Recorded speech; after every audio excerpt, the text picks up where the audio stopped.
Okay, parents, I've had several of you tell me, I have a strong-willed child. You just don't understand. Well, actually, I do understand.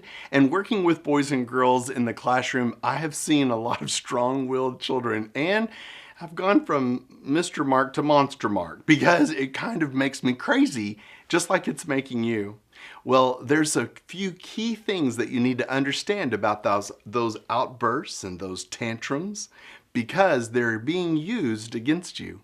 It's not really that there's anything wrong with the child. There's nothing wrong with the parent.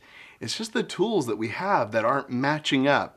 And I'm going to walk through how to set limits for the strong-willed child so they will be able to really do well. You've got a kiddo there that could be a great leader someday, but how do you harness that so that you're going the right direction? Well, you're going to learn. Let me just show you a clip right now from Parenting as a Choice. So one of the most unpleasant parts of parenting are these tantrums. Whether it is in private or in public, it can, in the blink of an eye, turn the person who owns your heart with a beautiful little smile into the most unattractive and repulsive being on the planet with the tantrum. So what do we do about this? Most parents are taught the best thing to do is just ignore it. And you know what? Often that is very helpful. I remember Wes we were going down the cereal aisle. I hate the cereal aisle. I hate it.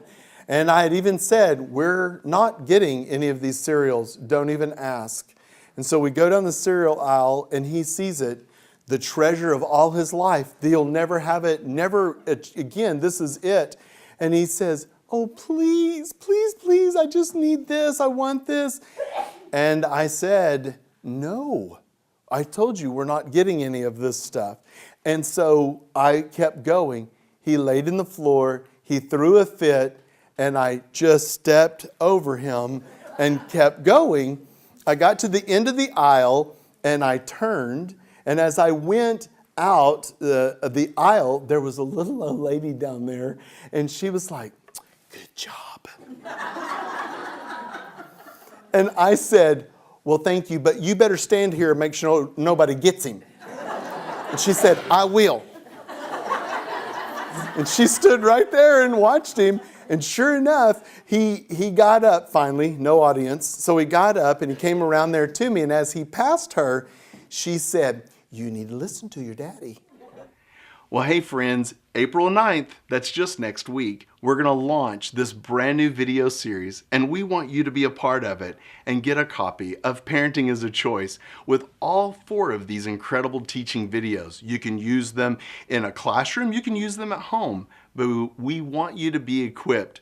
We have it available in an audio version as well if you would like to just be able to listen to that as you commute and listen to it again and memorize it so that way you're ready. April 9th, next week, get ready.